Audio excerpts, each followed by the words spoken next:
Pulp MX Network production.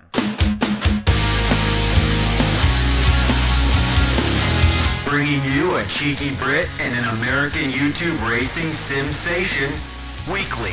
It's the LVK More Than Moto podcast with your hosts, Phillips and Kellen Brauer. Welcome back, everyone, to another Leatt LVK More Than Moto podcast. I am Kellen Brauer, joined by Phillips, and we're back. Really, it should be I'm back because I'm the whole reason this podcast suffered last week and did not happen. My apologies.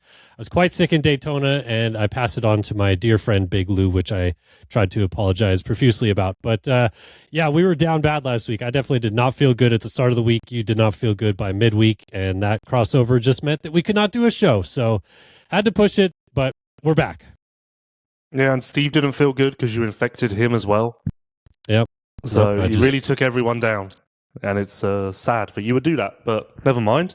To be honest, I wasn't that sick. I was just sick enough where like an hour on a podcast would just annoy me. Yeah, I was definitely, especially early in the week, I was sick enough that my voice would have been gone by the time we got to 10 minutes into the podcast. So it would have been rough, but I'm glad that you're feeling slightly better. Yep, and that I'm better and that we're back. Because I did miss actually doing this show last week. I feel like we had a lot to talk about. And now I kind of forget because so much just happened at Indianapolis. I don't really remember what we're going to talk about from the weeks past. But Indy was quite a bit. Last week we would have just previewed MXGP mainly, I feel. I think that's probably would have been our headline item. No, I think we had a lot to talk about, but that's okay. We can definitely Indy was definitely better. MXGP. This is definitely a must. This is more of a must not miss show. Definitely a must than not the miss week show. prior. Yeah, what That would is be the going to better way be to say the that? title of the show. Must do show. That's better. But no, we do have a lot to get into. Obviously, Indianapolis was chaotic, and there's a lot to break down from that. But also MXGP talk today. I'm very excited to pick your brain on some thoughts from Argentina. Bariloche? Is that how they pronounce it down there? I don't know. We're moving around on the pronunciation. At the weekend, Paul started calling Villa La Angostura Visha La Angostura. And I'm like, hey, I went to that track like 5 times, and when we never called it that. But now it's Visha La Angostura, Visha Angostura, and I went there 5 times. We never called it that. No one did, and now we've got a new pronunciation, so no one knows. No one knows, but we do know that there is a new Argentinian Grand Prix, and the facility actually looked pretty cool. But we'll get into that a little bit later on in the show because there's so much to break down from the Indianapolis Supercross. Before we get into that, though, of course, we want to give a big thanks to Leatt and all of their 2026 line of gear. At Leatt, protection is in our brand DNA. It started 20 years ago with the groundbreaking Leatt neck brace and continues today with an extensive product offering of protective gear and riding apparel. But what Leatt really stands for is inspiring confidence and ensuring safety with every ride. Colt Nichols wearing his Leatt gear to a bit of a struggle this weekend, 17th place. But honestly, Justin Hill is like low-key back to being just regular Justin Hill, which is not a sentence that really makes sense because there's not much of a regular Justin Hill, but he's stabilized right around the top 10 area and looking sharp in his Leatt gear. Big Lou. Yeah, the results, but I feel like he still isn't as noticeable. The flashes aren't quite as flashy. Is that fair? I could get on board with not as flashy. Like this time last year, he had a pole position at this point. And there's not really been has he been on the board at all this year? I'd say no. Of course, a little bit harder because we have more guys at this point in the season. But yeah, I would still say he's a little bit invisible, but the results are good. I was closer this week. I think he was 7th overall in qualifying. He definitely was like near the board in Q2. Was running some pretty good laps. So maybe we're just around the corner from getting back to that point. Well, I don't know, man. The big question is, so Leatt has been a team sponsor of the PMG Twisted Tea Suzuki's team side in years past. I heard that the team deal was going away this year, but will Justin Bogle be in Leatt? Or will he be doing his own gear deal? That's a great question. I don't know. Yep, I don't know. Did you speak to Bogle after the race? Which, yes. By the way, did you? Racing Birmingham for Twisted Tea Suzuki. Yeah, I did. What did he say to you? Or do you want to get into this? I looked at him and I just went, mate, And he went, don't start. And I went, mate. And he went, life's for the living. And I went, you do realize this thing isn't electric, right? And then he said stuff that I won't repeat. Well, he told me he's been riding a lot. Like, since before A1, he's been riding and training with Colt, and the lap times are not bad. So, I don't know, man. Like, okay, so we had this discussion. This is not a topic, but we had this discussion in the press box. Before he, quote unquote, hung it up, he was in a lot of LCQs. So if he doesn't make it in Birmingham, but is close, is that like, yeah, that seems about right? Or if he's like not making the main events, we're like, this is a disaster. Well, Steve was adamant that he's in every main event, no problem. So I think that expectations are all over the map, consequently. I think what you said is fine, but the pressure here is on Colt Nichols. Because if at any point Bogle beats Colt, that's a tough look. So it's Colt Nichols who must bear the sword of this whole situation. And that will be the battle that I pay attention to. Like, even if Bogle is behind, which he should be, how close is he? Is he getting closer? I mean, Bogle was enough of a name where it will be exciting and interesting and whatever else. Like, it's quite a nice bit of spice to add to Birmingham, when also Chase will be back, Faulkner will be back. One other guy. Not Barshaw, I don't think. Although Dylan, yeah, I think Dylan's meant to be back. Yeah, so effectively Birmingham is basically, hey, we had A1. Birmingham's like our first round, so it's B1. B1. Get it? A, yeah, B? I mean, because B is after A, it's the second letter in the alphabet. I mean, the thing that's interesting about the Bogle coming back thing is he tried this. Well, he was wanting to come back earlier than this. And I thought that he had kind of given that up at a certain point. Like, he did try to get back, I think, on Twisted at one point in time about 2 years ago. I don't know if you remember this. And then it didn't happen. It didn't work out. And I thought that he would have been like, no, we're okay. I'm actually done. So the fact that he's even coming back now, I'm kind of like, what changed? Like, that's a question I would have for him if he's on press day or whatever. Like, what in your own mentality made you believe we could do this again? Yeah, life is for living. Yeah, I guess so, right? I think that will be his slogan out there. I mean, he seemed super optimistic in talking to him post-race to like, this is going to be good. So we'll see. Just, if you had given me 1,000 guesses, I don't know if I would have got there. Yeah, it is peculiar. There's Nick Romano allegedly filling in at PC, which there's a lot of question marks there too. So, but this is not a topic we're putting the cart in front of the horse, because I feel like we could actually talk about this later on. But I want to get into the meat of what everyone is going to want to talk about from Indianapolis. I don't know how long you actually want to dive into this, but clearly a lot of comments post-race about lap traffic. I've never heard Eli Tomac be that abrupt about anything, really. Like, he's not really one that actually comes forward and speaks up about something that he feels deeply passionate about. He's not like a man of many words usually. Cooper Webb doubled down, which I would expect from Webb. That is very much something Webb would do. And even Hunter Lawrence kind of had some thoughts about the lappers as well. So I will say, with this whole situation with the lap traffic thing, and I said this yesterday as well, I try not to ever feel like I could give an opinion on what lappers are doing or why, because I'm not on the track and they obviously are going through a lot of different things. But when the riders themselves come out and say stuff like this, I feel like it lends credence to a little bit of what we see often, which is just lappers really lately being bad about disrespecting blue flags. And I thought it was interesting that no one got penalty points from this. Like, you would think, given that penalty points were given to Vince Freeze earlier this year for ignoring blue flags, that this would be a perfect example of, yeah, we just had the same problem happen again, but AMA decided not to. So let's try to unpack all of this. Let's start with Eli's comments first, because I feel like that's the biggest hitting point. What was your raw reaction to hearing what Eli had to say about this post-race? Well, I got a bit of a different experience because I heard about it before I heard it. And I will say, from comments from you in the pits and other people, I was expecting it to be a bit worse. I was expecting there to maybe be a bit more passion and flying off the handle. They were really just stern comments, you know, but the way that it was put in the pits, I was kind of expecting more of a freak out. Well, the only reason I had said that to you the way that I did is because when does Eli do this? Seriously. Like, that's where it caught me off guard. If Webb had done exactly what Eli did, I'd be like, oh yeah, Webb's mad. But Eli doing it the way that he did, that's where it caught me the most off guard, because I'm like, I've heard him be a little bit outspoken about the 9 whoops and certain things to do with the way that they design tracks and stuff like that, but that's about it. Like, he's normally keeps to himself with that kind of comments. Yeah, but all of what he said was completely founded, wasn't it? It was justified, it was correct, none of it was necessarily wrong. You could argue that some of his solutions, there are for and against with both, but no, I thought it was fine. And I will say my opinion has changed. It's not changed.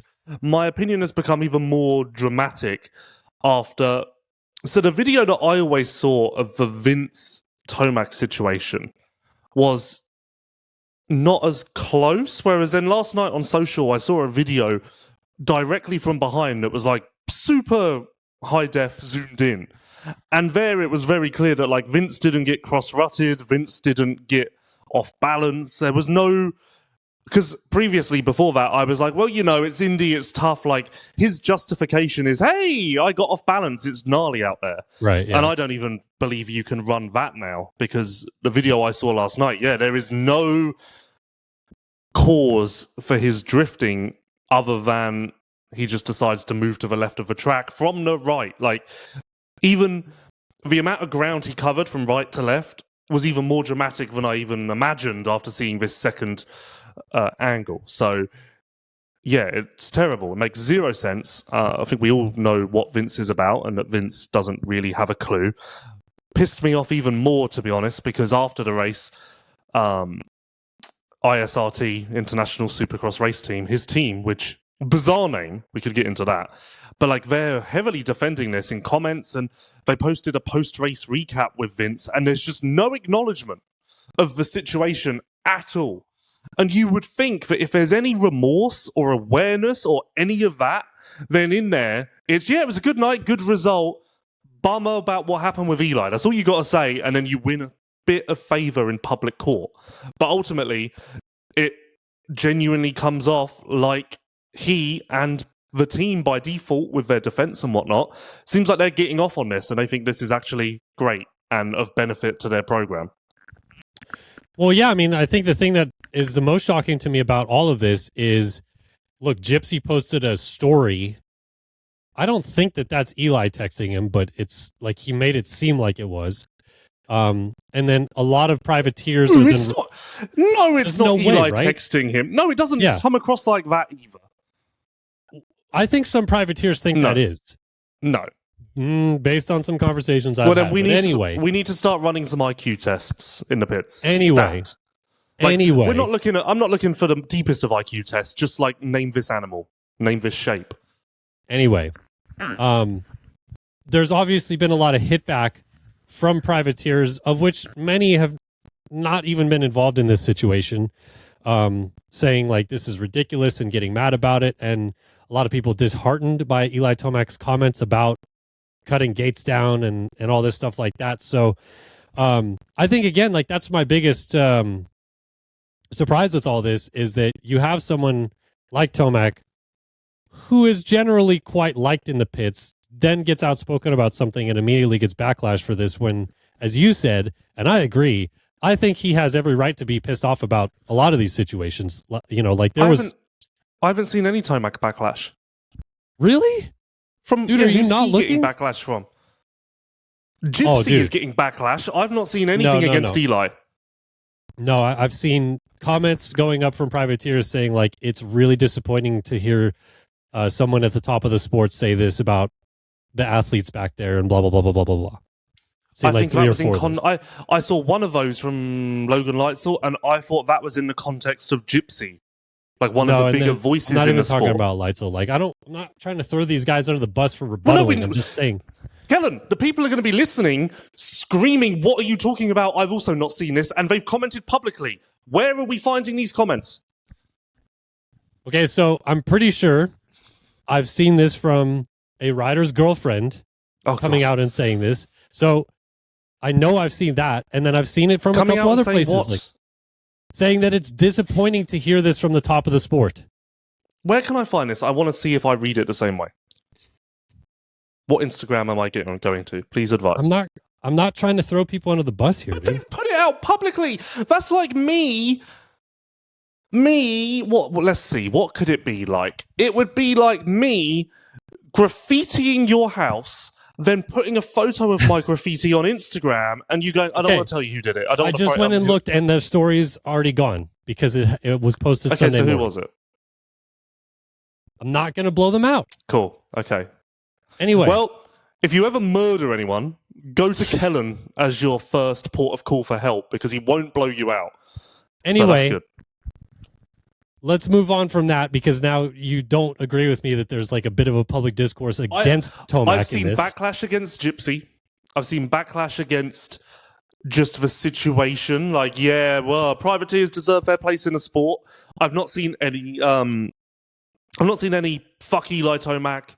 That's no. I'm not saying that it's thing. F. I'm saying these guys are saying it's disappointing to hear that. That's not fuck Eli Tomac.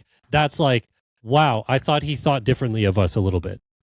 Look, Kellen, you may not have paid attention to the narrative of the sport lately, but although I was once famous for being Eli Tomac's enemy, we are now best friends, and therefore I am going to be a little bit sensitive to this topic. I'm sure you are. Okay, so let's get into what the meat of what Tomac kind of said, though, which is he thinks that for shorter races, 15-man gates should be considered. He also called out the promoters to be the ones to kind of fix this. Like he said, if the promoters want to leave it the way it is, cool, man. The weirdest part about it all is that he said the promoter. Like, I don't know why, but since I first heard it and to now, I find it really weird that he said the promoter and didn't just say failed. Like, I don't know why. I don't know why that's so weird to me. Because he also brought up outdoors. So then he's talking about two different promotional bodies. So maybe that's talking about that. He would have said the promoters, not the promoter. And there comes the IQ test again. I don't think it's that deep, but anyway. I know I'm joking, Kellen, aren't I? For fuck's sake. No. Any of this that you agree with? Less yeah, riders? I agree with it all. Well, we're best friends, Really? first of all. Yeah, Okay. I agree with it all. Timely, but if you listen to my MXGP podcast, I do back the 40 riders aren't needed outdoors anymore. Like, we're good. It really isn't doing much. 30 is a fine number. MXGP is too low, but equally, I don't think we really need to get to 40 anymore. And I think that's fair. Supercross is a little more delicate. I could completely get on board with 15-man gates. Not that I would lobby for it, but I certainly wouldn't be against it because I like the idea that it would make making the main even more important and even more of a big deal, and it would put even more emphasis on the heat races and even more emphasis on the LCQs. It would just make the entire program, I think, a little more, I don't know, pivotal. Like, realistically, the heat races at this point in the season, less so now, but typically, no one cares about the 9th transfer spot. Whereas if you do 5 in each heat and 5 in the LCQ for a 15-man gate, then I feel like even when you have injuries and even when you get deep in the season, the heat races are going to be like, oh fuck, here we go. Lewis's best friend Eli has just started 12th. Will he get top 5? Whereas even at A1, these top guys go down in turn 1 in a heat and it's like, yeah, they'll get 9th. It's fine. So like, it's kind of irrelevant to the topic because Eli suggested this not for that reason, but I can get on board with it for a completely different reason. Well, so that's what I was going to ask you. Is it like Eli said specifically for tracks that are sub 50 seconds, consider a 15-man gate, but your opinion is we should just do this across the board? Well, no. If we do it, we're doing it all the time. We're not doing spin the wheel, and this time the track seems a little bit soft. So 12 people. This, like we can't play. I'm just that game. but I'm just going off of what Eli said. I can't just magically make up what he also would like to have with the situation on top of that. He came up with a very specific sub 50-second laps, 15-man gates. And so that was my question to you. Sub 50-second laps, 15-man gates. You can't do that. You can't pick and choose each week because, hold on, it's a 49.7 and Hunter did that, but everyone else did 50.1. Well, what do you do? Yeah. You know? Well, okay, so this also goes back to, I asked Eli Friday whether he likes the Triple Crown being at Indy. Like, is this a ridiculous venue to have it? And he kind of said, like, I don't really even like the Triple Crown. Like, I don't think anybody really likes it.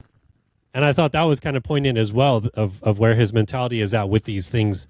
Like, going into it, he's kind of annoyed with it. And now leaving it, obviously, there's another layer added to it. So it sounds like he's not really into Triple Crowns. And then obviously how many people on the track is a whole different story.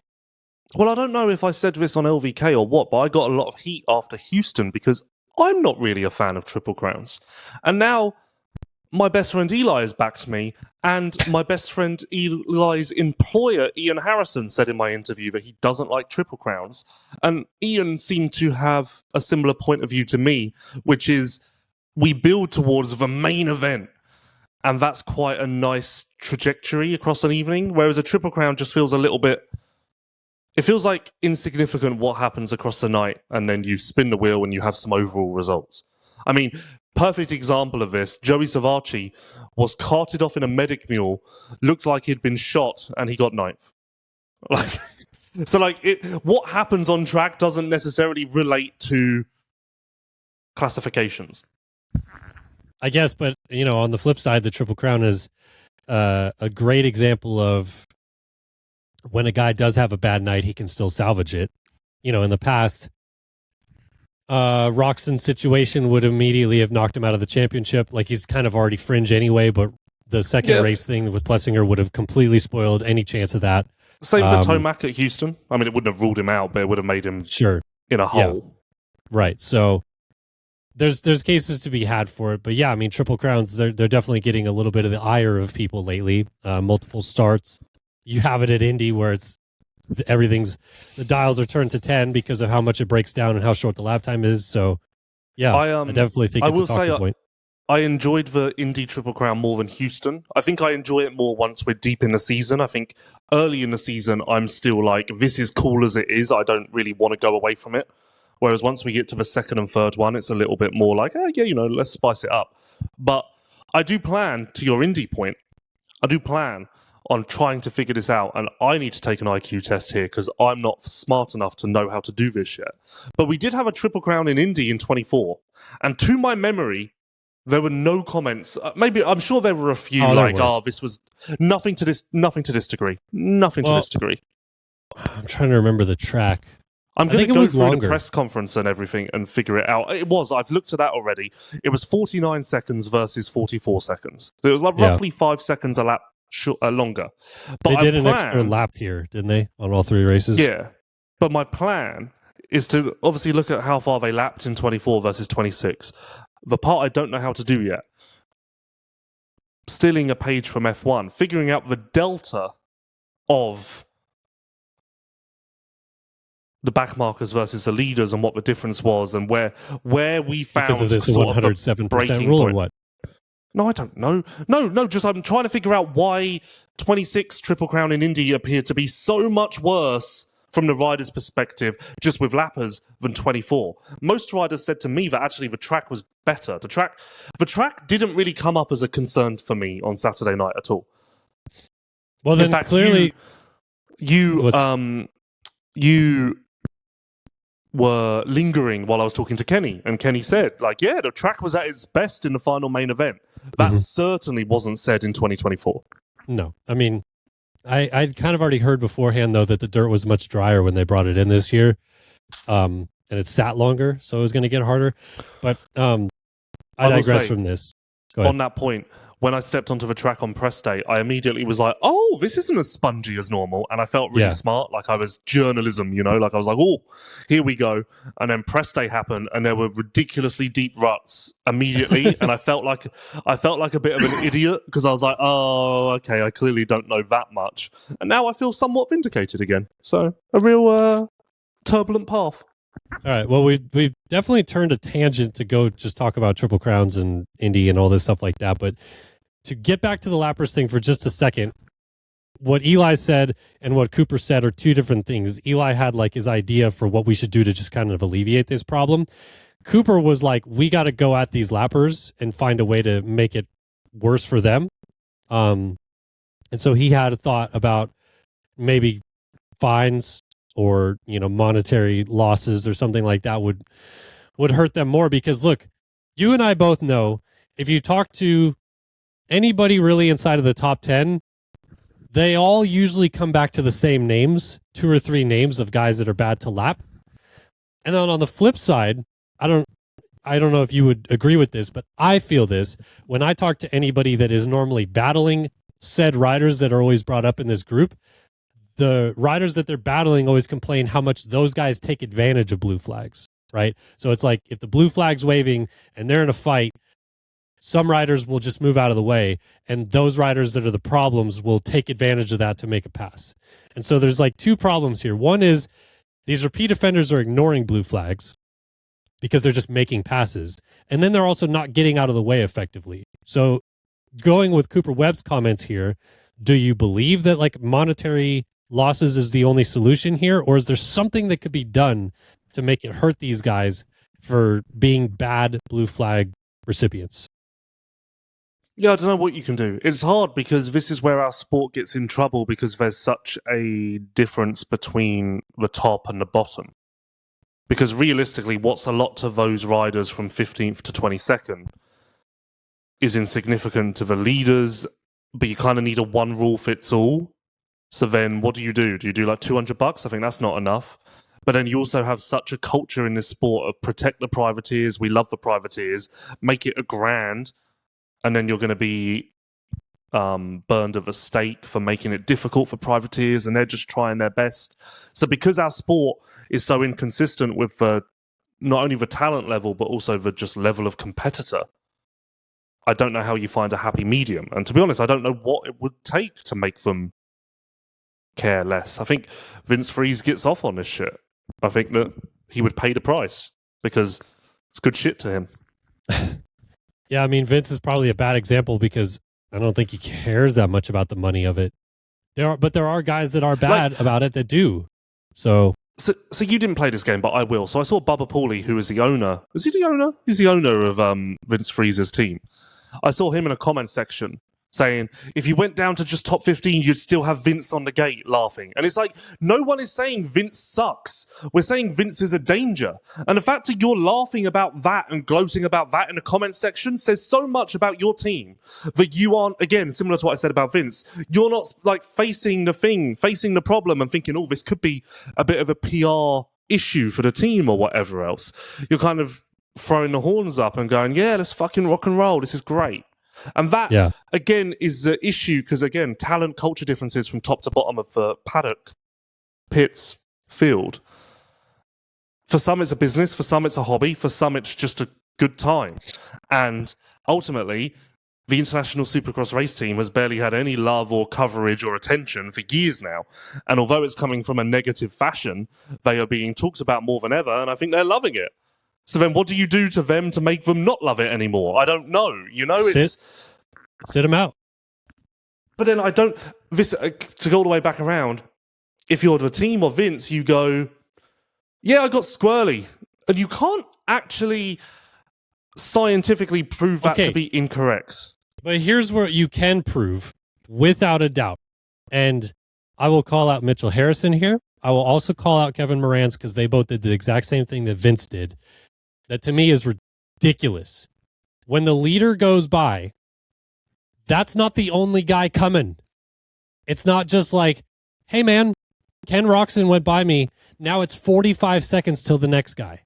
And Vince and Moranz and Harrison, all of them would let, in the first race, Kenny go by, not look back, and just jump back in line.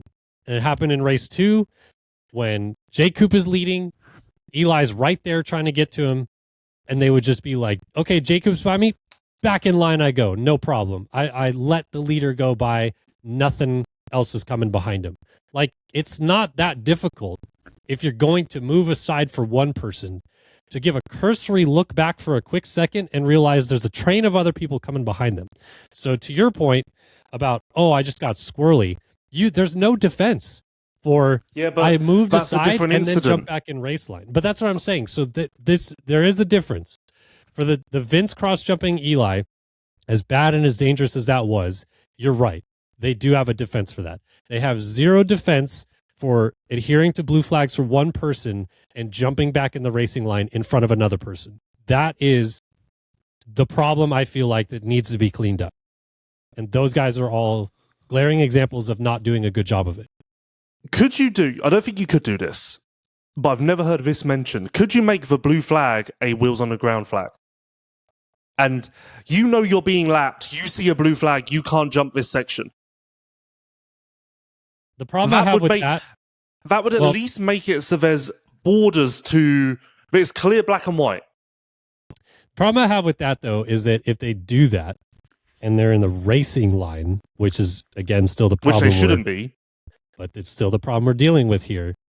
Their rebuttal, if they get landed on, is, I was just following the rules. And then the leader who jumps over them and gets wadded up because they land on top of them is like, why didn't he move out of the way? And the guy will just say, I was just following the rules. So I don't think wheels on the ground is correct. I think there needs to be a more stern definition in terms of moving out of the way for the blue flag. Because I think all these guys still just believe the blue flag is out. Let me just cautiously think about them coming, but just stay in the racing line. And it's like, especially at Indy, there's very clearly a not racing line and a racing line. Like going inside in the 290s to the mechanics area is just you asking for trouble. Because I'll call out a name here. Tristan Lane, excellent job. Every time he was getting lapped, just would go as far outside in the 90s as he possibly could.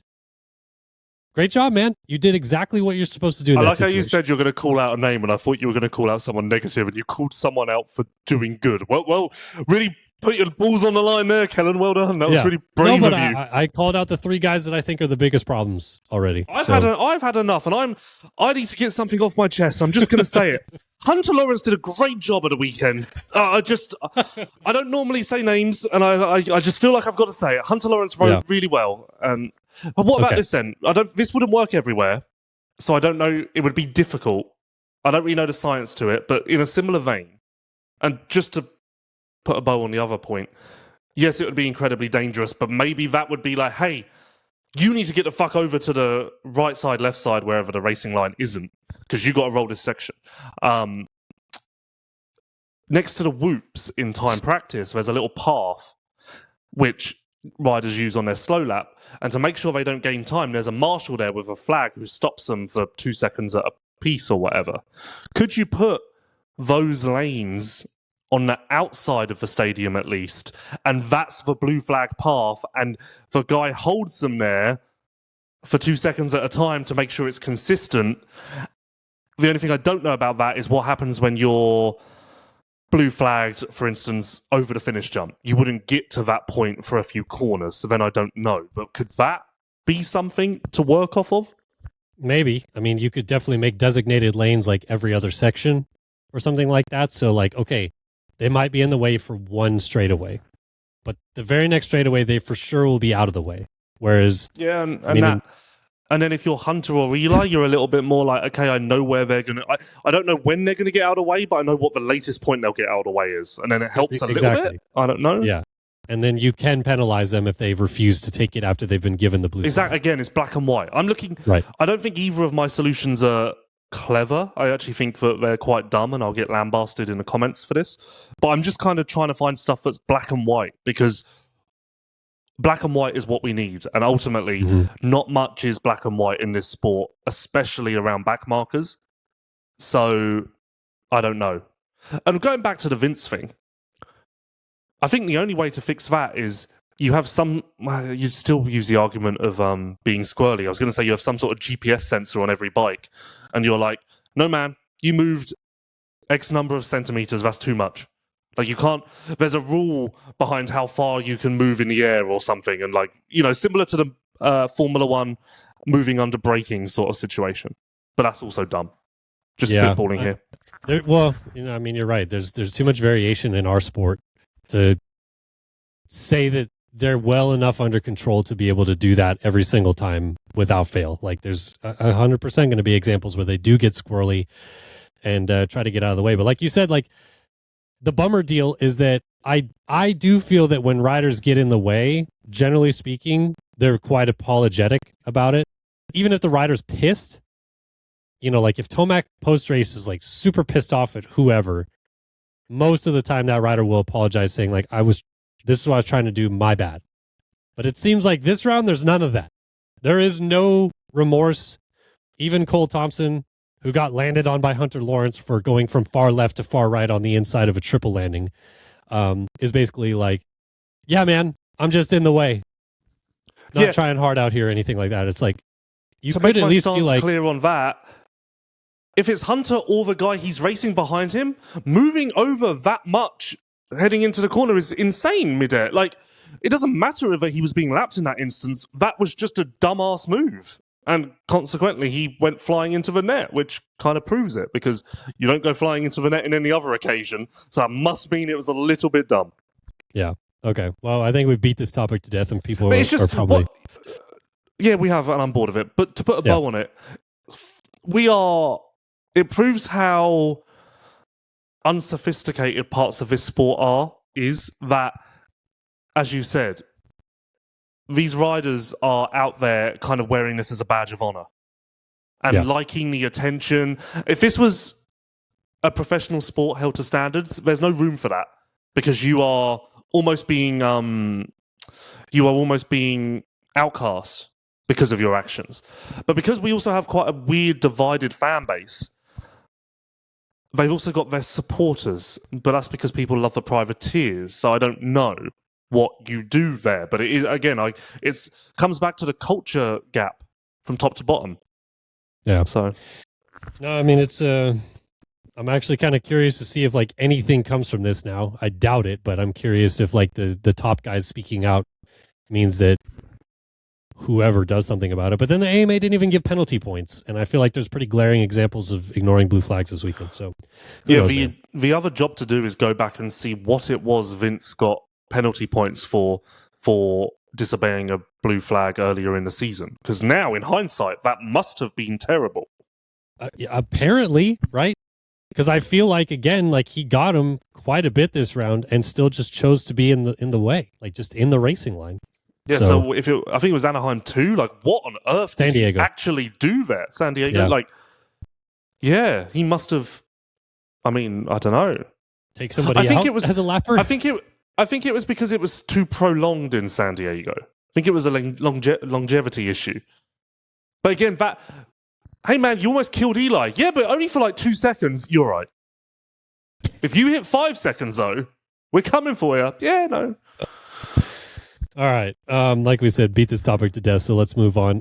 Tell you guys about Partzilla. Partzilla.com is the premier OEM parts dealer and distributor. They sell OEM parts for Honda, Kawasaki, Polaris, Can-Am, Suzuki, Arctic Cat, Sea-Doo, Ski-Doo, and Yamaha motorcycles, ATVs, PWCs, and snowmobiles. Visit Partzilla.com to see their extensive line of parts and accessories. Of course, the PRMX Rocket race team this weekend. Mitchell Harrison able to make it in. But I feel like the biggest W from C Group, straight in, Liam Aloff in his debut makes it into the main motos. So congratulations, Liam. Well done to him. Yeah, that was a surprise, huh? Yeah, almost got stuck rocked it. I almost got stuck in a elevator with Joe Aloff this weekend, his dad. So what do you mean almost got stuck? He was in the same hotel as me. We entered the elevator on the bottom floor, and he was on level 4 and I was on 3. And so we each hit the button, and it goes up to 3 and stops, and the doors don't open. I was like, that's weird. And then we go up to 4, and it stops, and the doors don't open again. So now we're just sitting there. We press 3 and 4 again, and the elevator goes all the way back to the bottom, stops, doors don't open again. It goes up to level 3 again, doors don't open. And I'm like, are we screwed here? So then we get to 4 again, and the doors open, and I just left with him. I just got out of the elevator. I'm like, I'll just walk down to my floor. So shit's crazy. It's crazy, man. But yeah, no, it was cool to see him do well. Obviously, Luke Clout made it in as well, so good on him. 16th, 15th, and 16th. I did not have Liam Alof beating Luke Clout in his Supercross debut. But here we are, man. Yeah, potentially there is a Luke Clout panic button coming. A little bit, right? Like, no hate Yeah. problems, but it's not been good. I mean, arguably the best it's been was like Arlington practice qualifying. Right. Daytona definitely looks like he took a bit of knock in confidence or something, because that was not great there. And at least he makes it in this week, but should be a little bit better than this, I feel like. Okay. Let's get into GP Corner, because we could keep talking Indy, but we've already beat it to death a little bit. So, yeah, first round of MXGP. Do we need to talk about the race a little bit or no? Do you want to talk about the race a little bit? I don't know if I've got much to say. We're 40 minutes in, and we've spent the whole time talking about lappers. So, Okay, let's do this. okay, hit me. Are you absolutely certain that this championship goes down to the final round? Or are you still somewhat on the fence that one rider could go on a run in the second half and could clinch a round early? No, Or it you goes to the just like- final round. Okay. Yeah, I The think only so way too. it doesn't. The only way it doesn't go to the final round is either Eli or Hunter getting hurt. Yeah, I think that's fair. So, I think if they stay healthy, they'll find a way to either Hunter only gets about 15 out, or Eli goes on a run, but Hunter was already in the lead, so he only gets about 15 out. Like, that's the swaying I could see, but that's about it.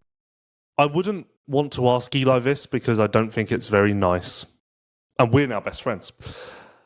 I wonder how much that 2023 season changes his approach to this title fight, just in the sense of like every point counts, never rest on your laurels, it's not over till it's over. Like, I wonder if it adds a little bit more anxiety. Maybe not at this point, maybe that comes down the road. But I wonder if it does. I mean, I've got to think it plays on your mind a little bit. I'm sure it does, but what I also think is happening with Eli at this point is he might not tell you this, but I think he believes he should already be way up in this championship because he's left way too many points on the table already. Not even Glendale. Like, he thinks he should have won Houston. He thinks he should have won this week. You know what I mean? Like, I think that he believes that he's already lost too many points. So I wonder if there's a bit of like a, not a panic, but like a, I got to start winning these damn races because this is ridiculous. Yeah, I agree with you, and I had that same belief. But I am changing a little bit now because the way Eli's been riding and everything, we all left Glendale when he lost for red plate and went, yeah, he'll have it back. Give it a week or two. We are now 5 weeks post Glendale, and he's been on the podium every week, and he just can't get it. So now I'm a little bit more like, okay, Hunter is just on his level. Whereas previously I was, Eli's the best guy, he's going towards the red plate. The lack of red plate transfer is quite a big point here in my mind. No, I agree that Hunter is there in terms of pace and consistency and starts and all that stuff like that as well. I just think that Eli believes if he would have won Houston, which he probably should have, you could make a case about Glendale or not. I'm gonna just say like it's the one bad race he gets a year or whatever. But then Arlington, I think he was also pissed off that he got a bad start and believes he was the fastest guy on the track and should have been able to run down Hunter and win. And then this week again, like I think he's quite pissed off with the lappers specifically because he thinks he had the win. You know what I mean? So he's like, this is man. Yeah, Arlington is a good point. So this is probably the first week where Tomac's lost, and I'm like, oh, Tomac straight up lost. I mean, it wasn't straight up, though, was it? But That's what I mean. I do think Hunter, almost without doubt, perhaps recency bias to the final main event, had Eli's measure. Whereas Yes, in the last race Arlington, as you say, I'm like, yeah, Hunter won, but Eli with a start. And Glendale, Roxon won. No, Roxon won? Roxon won. But yeah, if Tomac hadn't gone down, and the same with Houston, this is the first time where I'm kind of like, yeah, some shit happened to Eli, but honestly, I think Hunter might have just been the best guy. Yeah. No, I mean, he's there. You're right. Like, no question about it. He's raised his level. As the season has gone on, I feel like I feel like even his mindset has changed throughout the season. Like he keeps telling us week to week is just like, it's just another race. It's just trying to do the same thing and go through the motions and stuff like that. But I feel like you go back to the opening rounds and it's like, I want to win, I want to win, I want to win. And now it's these rounds are like, I'm going to win, I'm going to win, I'm going to win. You know what I mean? Yes, I think. Like there's no longer this questionable belief of like, I just want to prove that I can do it. It's like, no, man, I will do it every week now, kind of thing. Yeah.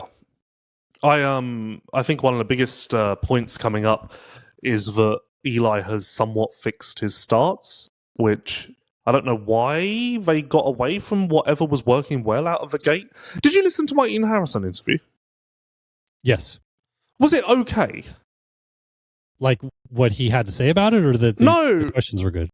I've got quite a lot of shit, a reasonable amount of shit, for basically saying that I was attacking Ian in that interview and pushing way too hard. And I kind of don't think it was that, but I don't know. I'm confused.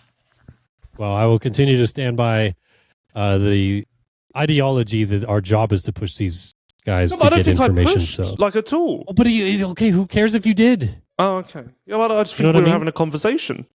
But anyway, as we've discussed, Eli starts really good at the beginning of the year, and in Houston press day, he was rambling on about how much he loved the power delivery of the bike and the power curve and whatever else. And then suddenly his starts went away. And then Ian said they've kind of gone back on mapping and power delivery to what they had somewhat. He didn't say exactly, but in that region to what they had at the start of the season. So now I'd be curious how or why they ended up going away from that and or what caused them to kind of not get lost a little bit, but end up in a different place. It would have to be they changed something else about what they wanted for the rest of the track, right? Yeah, that's what I'm thinking, a knock-on effect, but... Right. So, yeah. No, I mean, it is a good point. Like, and he's definitely figured it out. I thought it was so interesting. I re-listened to your press day interview that you had with him at Daytona, Eli. And it was interesting how he kind of said that, like, the way the balance of the bike is, that the scoop tire just, like, doesn't really work the way he used to like it on the Yamaha and stuff like that. And so now you kind of even joked with him, like, he's had a breakup with the scoop. Like, even on these really gnarly rutted tracks, like, we're not there anymore. So, well, yeah, because I feel like the scoop used to be kind of a catalyst for, like, oh yeah, well, he's going to get a start because he's on the scoop. But now that he's not, maybe there's more inconsistency.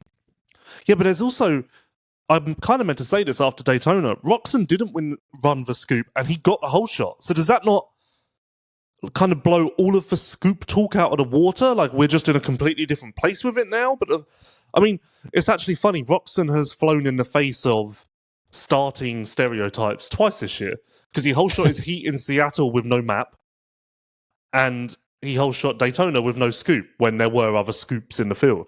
So now all we need is Roczen to whole shot a race with no whole shot device, start device, and we are, yeah, Roczen's completed the trifecta. Well, I feel like this could be a great lead into MXGP talk, because did you see how hard it was for Jeffrey Herlings to get his whole shot device locked in this weekend? Yeah, weren't you sat with me watching at that point? I don't think I remember sitting next to you when I saw that. But yeah, I don't know why. Bizarre. I mean, his start without a whole shot device was not it. Yeah. Not it at all.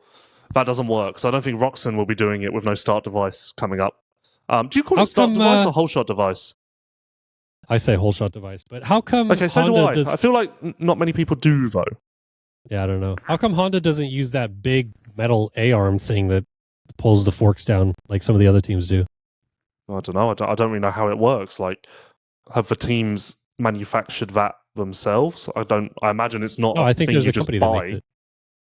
I think there's a company that makes it. Yeah, I think so. Well, I don't even know if that would have worked. It seemed like a tough job. Well, before we get to our MXGP discussion, I want to tell you guys about Alpinestars and the Tech Air MX, which uses a sophisticated activation algorithm designed specifically for ruts, berms, jumps, and whoops, deploying instantly when it matters most. It's a fully autonomous airbag built into a compact chest protector, offering CE Level 1 protection on the chest and back, and when deployed, 4 times the back protection of passive armor alone. And of course, a lot of people have been using it since everything that happened at Anaheim 1, but who did not really use it much this weekend, maybe just once this weekend. Finally, Jordan Smith.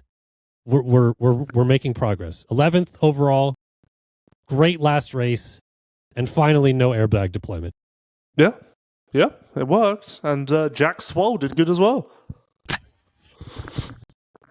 Oh, I didn't want to go there. Oh, man. Poor Jack. No, I don't think we should. No. Good for let's Jack. move on. Good for Jack. Okay, MXGP talk. Round 1, Argentina. Congratulations, Big Lou. We did it. Mm-hmm. Yep, we did. Never in doubt. Honestly, can I rant a little bit? Okay, well, can we just first say Jeffrey Hurlings 1-1. He didn't win the quali race. He went down, but 1-1 on Sunday. And then Simon Langenfelder, defending champion, again, also crashed in the quali race, 1-1 on Sunday. So those are your overall winners. Go ahead and rant. I don't want to completely spoil my MXGP podcast, but in my sleuthing, there was a reason why Hurlings didn't win the qualifying race, and it was a reason that also impacted other riders on Sunday and their results. So stay tuned to tomorrow's MXGP podcast for the full breakdown of my information gathering.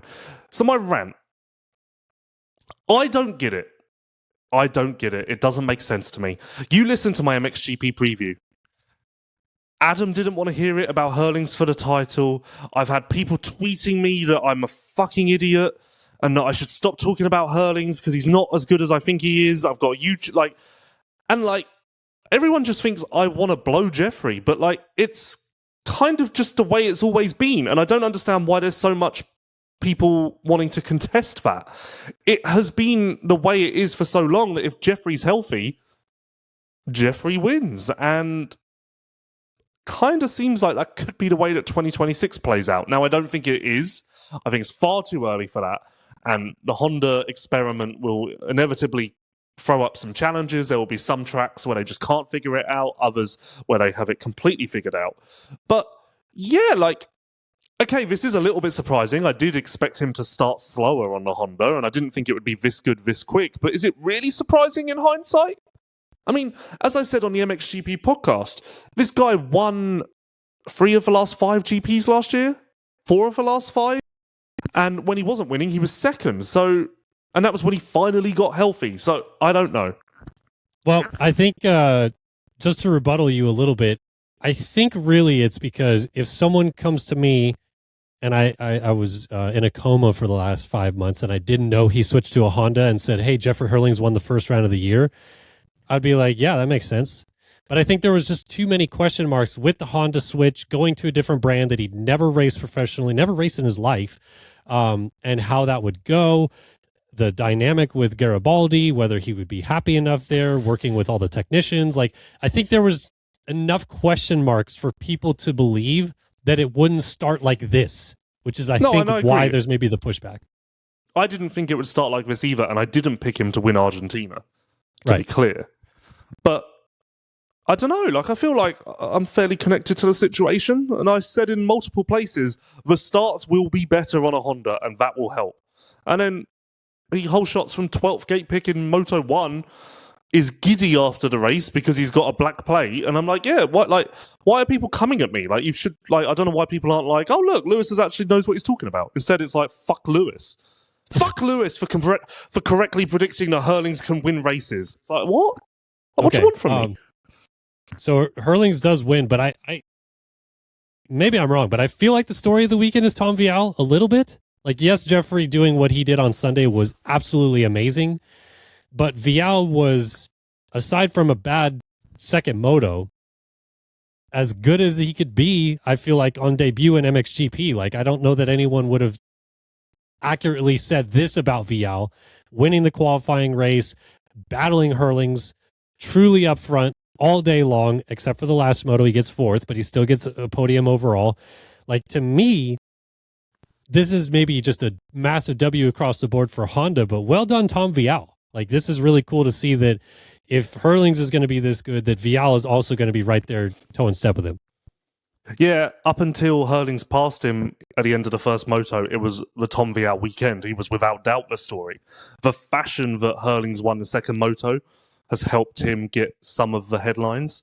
But yeah, this is, I mean, it's funny because you change your approach so quickly because now it's happened. I'm like, yeah, Tom Vial's good. But you've got to remember Friday, none of us were on this line of thinking at all. And I don't even know if Tom would have been. He was beaten by Desprez last weekend on home turf. So I don't know. Yeah, there was a bit of an issue in the second moto which held him back, related to the aforementioned problem. And yeah, I don't know. Similar to Hurlings, I don't think this continues every week, and I've got to think there will be a couple of 7th places in there. But I think Tom Vial is a really good rider. And I think, similar to Adamo, I think it makes sense that the way that Vial and Adamo ride would work well on a 450. Very efficient, very calculated. And I think that was always my explanation for Tom not being as good as we all thought outdoors in America, was that he isn't one to just ride on the ragged edge flat out and hang it out. He's a little more methodical than that. And that's why I think that 250 outdoors was his Achilles heel. I mean, tough to say when he was a podium merchant. But I think that's also why we see 450s working for him. Okay, I have a couple questions about Vial, and I guess this could relate to Honda too. But like, as you said, there's going to be some hiccups with he and Hurlings. Like, is this so much so like the bike helping them this weekend? Like, it was the Honda just really hit on this Argentinian soil versus it might not in the coming GPs, and that could be the problem. And then on top of that, I feel like Vial bulked up. Maybe I'm wrong, but he certainly looks bigger already. No, he needed to for a 450, but do you not think that's because of the Fox gear? Because I think Hurlings looks bigger as well. No, but Hurlings has always looked pretty big. No, but I think he looks bigger. Okay, so maybe he looks slightly bigger, but I would think if you put Vial and Hurlings next to each other on a bike, one is going to look like Marvin Musquin and one is going to look like, okay, this is a bit facetious, but one's going to look like Ken de Diker. Like, one is massive comparatively, and I feel like they looked similar builds. Okay, trying to figure out how to say this in the least gay way possible. I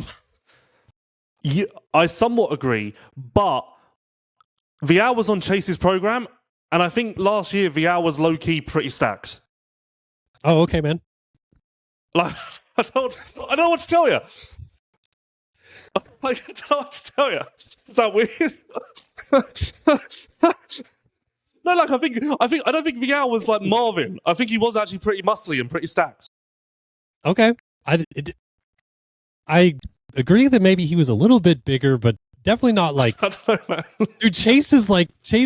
Oh, no one could touch Chase. Chase is like a Greek god. He's like an NFL player, dude. His upper body is ridiculous. Yeah. It doesn't. Vial doesn't. Yep. Yeah. Yep. No, okay. You're telling me. So, let's talk about Chase's upper body more. that was a joke. You fucking idiots who are listening.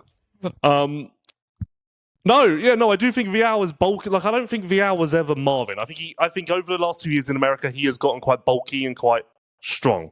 I do believe that. Maybe he had a growth spurt as well. Well, maybe. 26 years old is usually when you grow a little bit more, you know? You know what? It's actually quite crazy. I never would have thought Vial's that old. I still think of him as like 22, 23. I don't know why. But no, I think we said this. Don't want to go there. Don't want to go there. Let's not forget I made up Tom Vial to HRC for attention. You did make it up. Yep. I made it up for attention. I wanted attention. I made it all up. Yep. But anyway, that's good in hindsight, and it makes me look quite good. Like, imagine going public and saying that I made up Tom to Honda HRC back to MXGP for attention, and then he almost wins his first GP on Honda HRC. It's quite good. Big dub for Lou there. No, what was I saying? What were we talking about? Well, my other question Chase's was... upper body? Yeah, man. My other question was, is this bike, like, how much from week to week could this be dependent? As you said, he got beat by Desprez a week before this on home soil. So, like, is the Honda on more hard pack conditions going to be a struggle bus? It seemed like maybe Hurlings liked it more on hard pack, though, right? So yeah, maybe Hurlings loves it. Hurlings is going to be St. John, Montevarchi, Fox Hill, all of those places. Hurlings is going to be better than normal.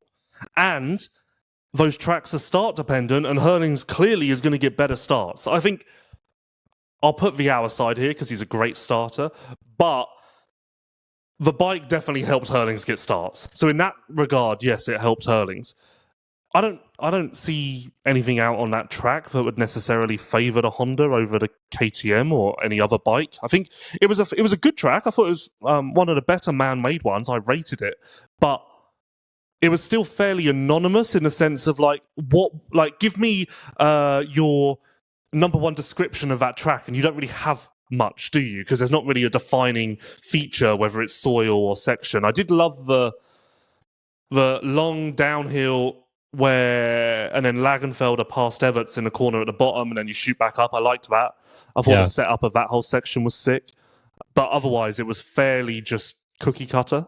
Not bad, again, just doesn't have that Hurlings is really good in these sections, or Vial's really struggles in these. There was none of that. I mean, the only reason I haven't brought it up is because, look, it's, as you said, it's an hour away from the old place. Yep. Which the soil was quite similar in a way. I felt like it had that weird, kind of chocolatey volcanic ash look to it that broke down in each corner. So it wasn't like it had hard ruts necessarily to bank off of in a lot of places. So maybe that's why I'm saying in the past we get weirdo round one winners, aka Ruben Fernandez. Could that mean problems if it doesn't keep going the same direction at round two, kind of thing? But I'm not there. I'm just I'm asking questions about the bike setup and stuff like that you would know a little bit more of. I do want to go ahead. Well, no, there was a point on that. Oh no, what I was going to say is Anstey texted me while the race was on, and he said this place is basically Kahia. No, it's not. No, we're not there. No. I mean... Okay, also, not to completely out him, but I think it's fine, because I don't think he gives a shit. He messages me during Indianapolis. And this is not on the board at all. All the text I get is, Swole rides like Alexander Tonkov. And I'm so... what? Who even remembers how Tonkov rides? Was he teammates with Tonkov and Husky? No. Okay. But I was so random. So we don't agree on Kahia either. I don't agree. I mean, I didn't ride the track, but I've ridden Kahia enough to know it didn't look like that. So, I guess for maybe the flowy open corners, that's quite Kahia-esque. Slightly loose soil, maybe, is what he was trying to get after. But I feel like the composition of the dirt's quite different still. Okay. One more thing though. You, I think, tweeted out that this was a very positively surprising weekend for Romain Febvre. He doesn't win. He walks away entering as the defending champion and gets second overall. But all weekend long, not far off the fight, when in years past, round one has been borderline disasters at time. So this is a massive positive step, I feel like, right? As you kind of put it, that he is this close to the top already, even though he's a defending champion. Yeah, I guess you could say Febvre is a little bit of a Cooper Webb, where he wins the championships and then you're still like, can he do it? Oh, look, he can. And you always are a little bit surprised for some reason, unjustifiably so. And yeah, I didn't really know. I mean, I guess I did know, because it's crazy. There's no way Febvre was going to be seventh. But I think, okay, I thought this pre-second moto, so obviously now you can't. But I think pre-second moto, you could have made a case that Febvre was the best guy, maybe. I think he was that good across the sessions and just had some hiccups, some bad starts, whatever else. Obviously, the second moto and the way that played out left it glaringly obvious that he wasn't the best guy. But I think for him to be in that conversation and where he was, and just the way it played out, I think it gives me a lot of confidence that, I'll say it right now, I now have Febvre above Tim for the title. And I think that a lot of people would go against that. But I think Febvre actually could be sneaky good this year and quite quietly effective chipping away, which has kind of been his MO for a little while now. Yeah, well, I mean, I think guys are even getting fourth overall tells no story about how meh he was this weekend, right? Yeah, honestly, guys are fourth overall is the luckiest fourth overall ever, I feel. Right. Yeah, I felt like he wasn't close. So he's got to make a lot of improvements going into round two. Let's finish up this. He was beat up from the qualifying crash, so there was that. Oh, okay. Hand or what? I don't know. No one knows. Okay. Jeremy? No. But maybe related to this, Jeremy, biggest surprise in terms of performance at round one, you might say Hurlings, that's fine. And then biggest, like, oh man, we might already need to push the panic button. I don't know if... I was thinking about this earlier, and maybe you disagree. I look at the results, and again, okay, I guess Tom Vial, and again, now in hindsight, we're all going, yeah, I believed in Tom Vial. But I look at the results, and there's nothing there that really shocks me in a surprising way. Good surprise, I guess. No worries with you? Kunin? Well, no, I said good surprise. Oh, good surprise, sorry, not yeah. disappointment. Yeah, I don't know. I guess like the further you go down, the more like, oh, okay, Benestant, 9th.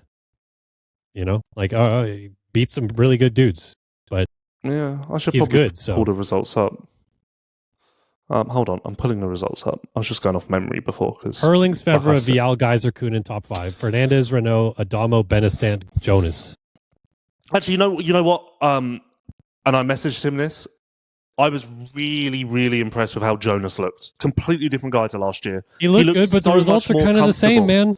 He crashed in the second corner. What do you want from him? He Better crashed it. results. Like, look at the first moto result. Where is he? 5th in the first moto, and he was 3rd or 4th in the second one before the red flag. Like, he would have been 3rd or 4th overall had he stayed upright. And he's really a lot more comfortable on a bike than he was last year. So I think Jonas's riding, not a result, was my biggest, like, oh yeah, fuck, look at that. I think my biggest surprise is I didn't even realise this. Hurlings hasn't had a red plate since 2021. Like, Really? What? Yeah. That I wouldn't have thought. I don't remember this. Like, what? Yeah. Now I understand why people thought it was insane that I picked him for the title. Yeah, maybe, right? Like, what? How does that happen? Okay, so any panic buttons? Any it must get better quickly? Maybe Ducati as a whole. Just because like Landon, at best, Landon was all right. Race 1 was good.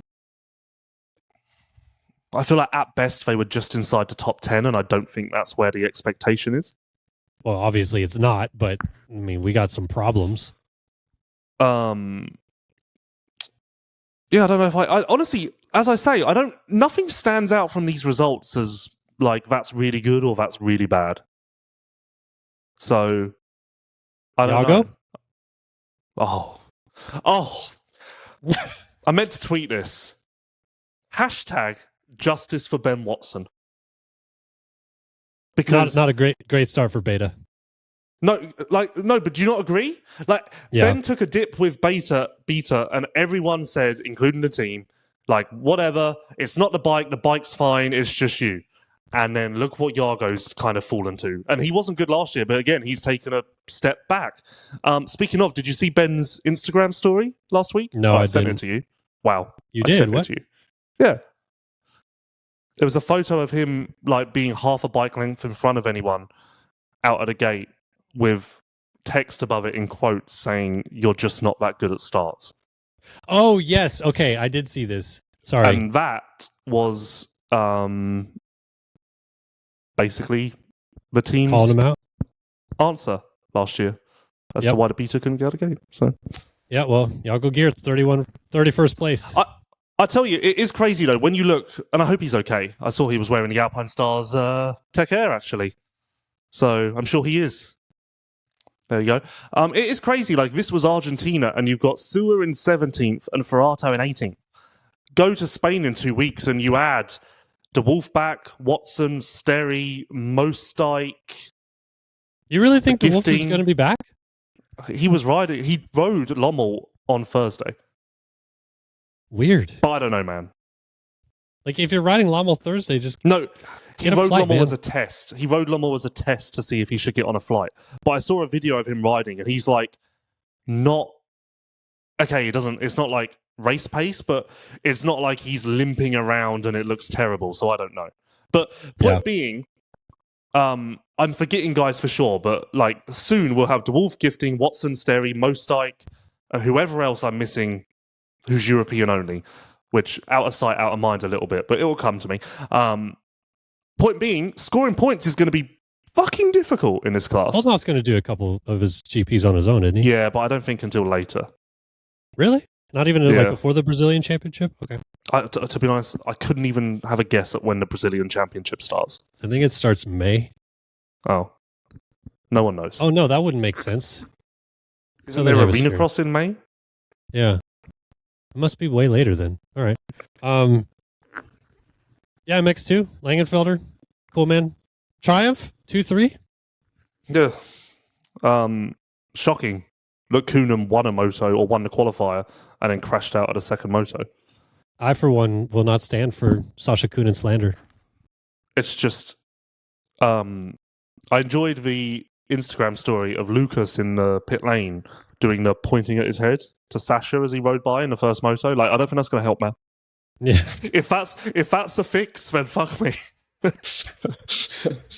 But yeah, I mean, it's also quite something in a little way. I don't know why this like kind of is a fun fact to me that both championship leaders didn't score points on Saturday. Yeah, that was weird. I don't know. I still don't fully understand how Simone ended up a lap down. Did you not see? I'm going to send it to you now. So he I crashed saw in the his first crash turn. at the top of the hill. Oh, that was gnarly, huh? That was what I was Yeah, going to that send was, you. yeah. He crashed in the first turn as well. I presume he stopped in pit lane too. Okay, so that's where I'm confused because I get crashing in turn 1 and then I saw the crash at the top of the hill, but he got up like immediately. So I was like, okay, so he's only 40 seconds behind the field at most? How does he get a lap down? Well, if you look here... Yeah, well, he did it looks like he spent 12 seconds in pit lane on lap 3. Oh, okay. Potentially. Actually, no, because that was probably the lap he crashed. So maybe he didn't go in pit lane. Maybe it just shit the bed that bad. Well, I don't know, man. But yeah, MXGP talk, good stuff. Honestly, it was good. Like, it was really... I really enjoyed the community feel of everyone in the world really into MXGP. Well, I was into it. It was good Cool, stuff. man. Cool, man. Anything else you want to talk about? Indy, MXGP? I did have something for the post-show banter shit, but I forgot it. Well, can we just Something on my really mind. quickly? Can we just really quickly do this? Okay, today is yep. March 9th, 2026. Yep. AKA what should have been D-Day for Job Swap. Oh yes, yeah. No, to be honest, I didn't sleep last night. Yep. Nope, that's fine. I need more. I wanted Do more we time. have any updates? No, I'm going to ask. Well, I need to fucking sort myself out, to be honest, because I was texting him all weekend and I never mentioned it, and I don't know why. Like, we need to figure it out. He's probably sitting there right now going Yeah. like, I thought we were doing this, man. What happened? You're going to give me anxiety. No, because he doesn't have his vlogger here, so like, it wouldn't have. It just was. Where's his vlogger? Where's Jeff? Well, why would he be here when Chase isn't riding? I don't know. Behind the scenes. So yeah, but yeah, we'll figure it out. Get well soon, Chase Sexton. My heart, my soul. Let's talk about that upper body. Oh, we're done. We're done. We're not going to go back. No, into that was a getting joke. stacked and stuff like that.